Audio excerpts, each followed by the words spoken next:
तो एक तरफ यहाँ पर हिजबुल्लाह इजराइल के बीच जो है गहमा गहमी बढ़ती हुई नजर आ रही है, तो दूसरी तरफ नेटो जो यूक्रेन के साथ खड़ा हुआ है। अब जानकारी मिल पा रही है कि नेटो के जो लड़ाके हैं वो अब युद्ध में कहीं ना कूद गए हैं। लगता है कि रूस यूक्रेन युद्ध में अब नेटो सीधी जंग में कूद पड़ा है।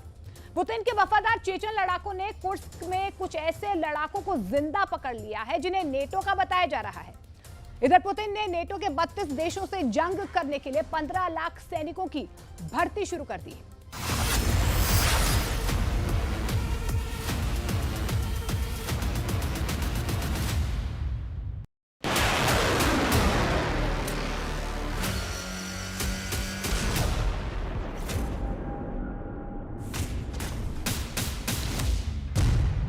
कुर्स्क में कूदा नेटो, रूस से सीधी जंग शुरू।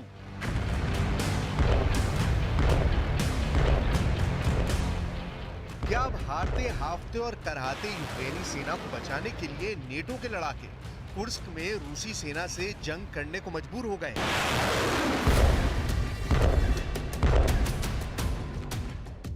पहले आप कुर्स्क में पकड़े गए नेटो के इन लड़ाकों के चेहरों को गौर से देखिए, जिन्हें पुतिन के बेहद वफादार चेचन लड़ाकों ने पकड़ा है। फिर हम आपको बताएंगे कि कुर्स्क में नेटो जंग में क्यों उतरा है और क्यों पुतिन कह रहे हैं कि अब नेटो देशों पर सीधा हमला बहुत जल्द होने जा रहा है।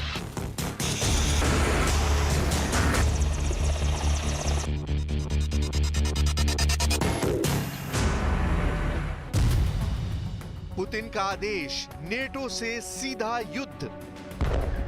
6 अगस्त 2024 को रूस के कुर्स्क में यूक्रेनी सेना ने बड़ा हमला करके पूरी दुनिया को हैरान कर दिया था। नेटो के टॉप कमांडर्स तक यूक्रेनी सेना की जमकर तारीफ कर रहे थे।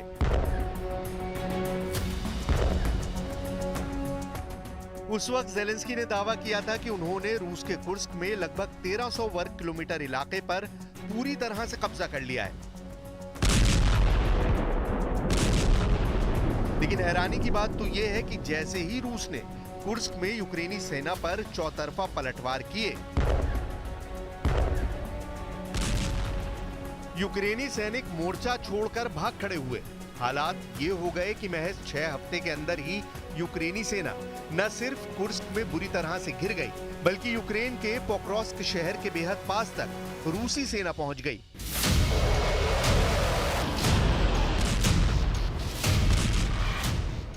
ऐसे हालात में नेटो ने अचानक जंग में अपने ऐसे लड़ाकों को उतार दिया जिनका रिकॉर्ड मिलना बेहद मुश्किल है। लेकिन अब चेचन लड़ाकों की अकमत स्पेशल फोर्स ने ऐसा धमाका किया है कि नेटो के होश उड़ गए।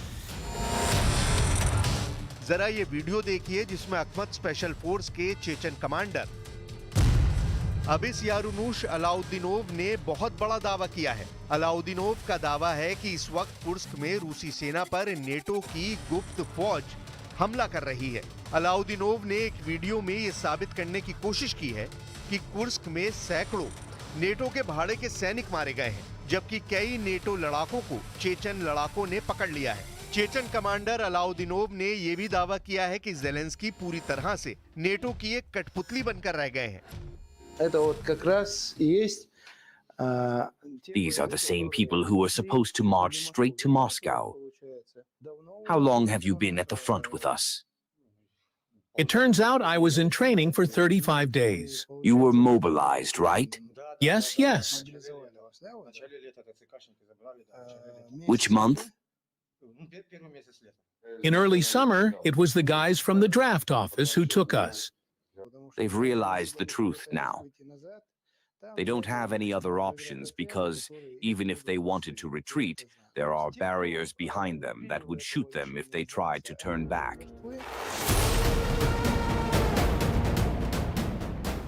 राष्ट्रपति पुतिन पहले से ही चेचेनिया रिपब्लिक के चीफ रमजान कादिरोव को निर्देश दे चुके हैं कि यूक्रेनी इलाकों को पूरी तरह से तबाह कर डालो। रूसी सेना और चेचन लड़ाकों के डबल अटैक को यूक्रेनी सेना और नेटो के लड़ाके झेल नहीं पा रहे हैं।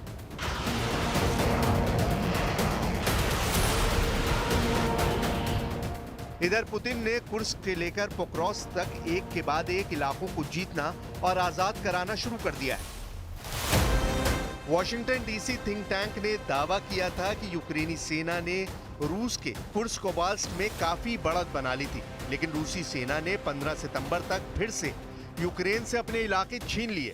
रूसी सेना इतनी जल्दी यूक्रेनी सेना को कैसे हरा पाई है, इसके पीछे की वजह खुद जाने अनजाने में ज़ेलेंस्की बता चुके हैं। ज़ेलेंस्की ने कहा था कि पिछले हफ्ते लगभग 35,000 रूसी सैनिकों ने कुर्स्क में यूक्रेनी सेना पर हमला किया है। ये संख्या कुर्स्क में यूक्रेनी सेना के मुकाबले 2 गुनी है। इधर अमेरिका ने अनुमान लगाया है कि रूस को कुर्स्क को पूरी तरह से जीतने के लिए 20 ब्रिगेड और 50,000 सैनिकों की जरूरत होगी। कुछ रिपोर्ट्स में दावा किया गया है कि रूस को पहले ही पता चल चुका है कि रूस के खिलाफ नेटो के सैनिक यूक्रेन की तरफ से लड़ रहे हैं, इसलिए पुतिन ने विनाशक युद्ध की तैयारी शुरू कर दी है।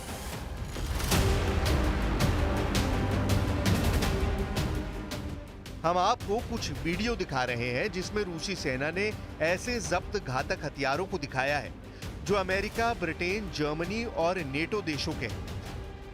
जरा ये वीडियो देखिए।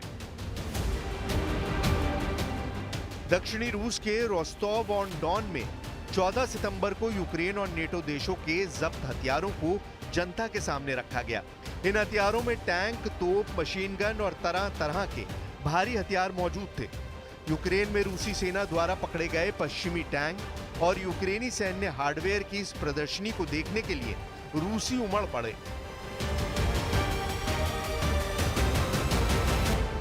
Мотивация у людей только растет, люди желают, люди готовы защищать свою родину, потому что очень много информации доносится до людей напрямую, поэтому, основываясь на нее, они приходят к нам делать свою работу.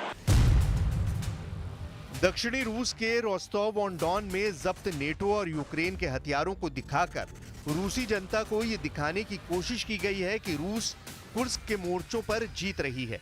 पुतिन ने एक हफ्ते पहले ही रूसी सेना में नई भर्ती को 1,80,000 से बढ़ाकर 15 लाख सैनिकों की भर्ती करने का आदेश दे दिया है। पुतिन ने फरवरी 2022 में यूक्रेन में सेना भेजने के बाद से तीसरी बार सेना का विस्तार करने का आदेश दे दिया है। क्रेमलिन की वेबसाइट में यहां तक दावा किया गया है कि पुतिन ने रूसी सैनिकों की कुल संख्या 20,38,000 करने का आदेश दे दिया है, जिनमें से 15 लाख सक्रिय सैनिक हमेशा लड़ने को तैयार रहेंगे। यानी कुर्स्क में नेटो और यूक्रेन को पुतिन पूरी तरह से रौंदने लगे हैं। इधर कमांड सेंटर में टॉप कमांडरों के साथ मीटिंग कर रहे पुतिन ने एक बार फिर से ऐलान कर दिया है कि रूस को बहुत बड़ी और भयानक परमाणु जंग करनी पड़ सकती है।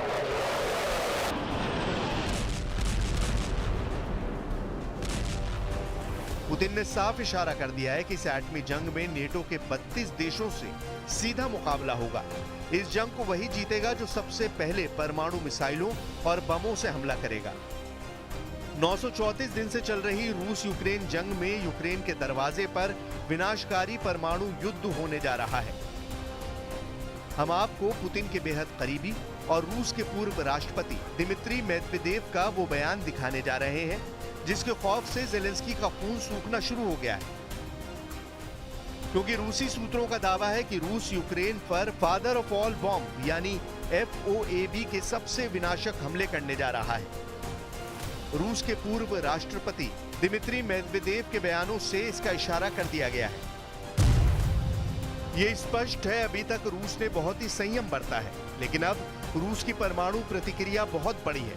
ये फैसला काफी जटिल है जिसे बदला नहीं जा सकता है। कई अहंकारी मंदबुद्धि वाले देश हैं जिन्हें समझ नहीं आ रहा है कि रूस के धैर्य की परीक्षा लंबे वक्त तक नहीं ली जा सकती है। Нагнетание и еще один шаг к серьезному конфликту в Европе и глобальному конфликту. Им это нужно? Ну, пожалуйста. Мы все равно будем делать так, как мы считаем нужным, вне зависимости от того, кто находится на территории Украины. अगर पिछले 72 घंटों की बात की जाए तो राष्ट्रपति ज़ेलेंस्की के लिए 2.5 साल से चल रही जंग भस्मासुर बनती जा रही है। वॉर मैप पर यूक्रेन के commander in chief Oleksandr Syrskyi Zelensky के साथ सर खपा रहे हैं। इधर नेटो देशों की मीटिंग में अमेरिका, ब्रिटेन, जर्मनी जैसे यही तय नहीं कर पाए हैं कि यूक्रेन को लंबी दूरी की मिसाइलें दी जाएं या नहीं।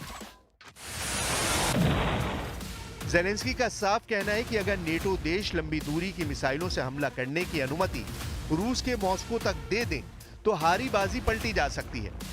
लेकिन दिक्कत यह है कि पुतिन ने नेटो देशों के खिलाफ अपनी परमाणु मिसाइलें तैनात कर दी हैं। रूस से लेकर बेलारूस तक रूस ने ऐसी जबरदस्त परमाणु युद्ध का चक्रव्यूह रचा है कि नेटो देशों की हालत खराब हो चुकी है।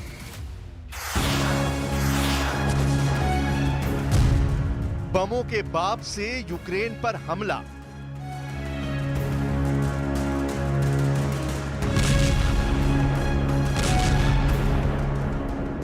जंग के दौरान राष्ट्रपति पुतिन और रूस के पूर्व राष्ट्रपति दिमित्री मेदवेदेव का ये वीडियो देखिए, जिसमें पूरे रूस को एक बड़ी एटमी जंग के लिए तैयार रहने को कहा जा रहा है। पूर्व राष्ट्रपति दिमित्री मेदवेदेव का हम आपको वो बयान भी दिखाते हैं जिसमें उन्होंने एक ऐसे बम से हमला करने की बात कही है जिससे पूरा यूक्रेन एक विशाल गड्ढे में बदल जाएगा, या ये कहें कि रूस बमों के बाप के नाम से मशहूर फादर ऑफ ऑल बॉम्ब से यूक्रेन को भाप बनाकर उड़ा देगा। रूस के पूर्व राष्ट्रपति दिमित्री मेदवेदेव ने साफ कहा है कि रूस यूक्रेन के ऊपर फादर ऑफ ऑल बॉम्ब यानी FOAB से हमला करने जा रहा है। फादर ऑफ ऑल बॉम्ब किसी परमाणु बम से कम नहीं होता है, इसलिए मेदवेदेव ने यूक्रेन को धमकाते हुए कहा है कि यूक्रेन में जिस जगह पर रूसी शहरों की मां खड़ी थी वहां एक विशाल धब्बा रह जाएगा। यहाँ ये जानना जरूरी है कि मेदवेदेव रूसी शहरों की जिसे मां कह रहे हैं तो इसका सीधा मतलब यूक्रेन का कीव है। यूक्रेन की राजधानी कीव को mother of all Russian cities कहा जाता है, यानी रूस अब यूक्रेन की राजधानी कीव पर बमों का बाप यानी FOAB बम से हमला करके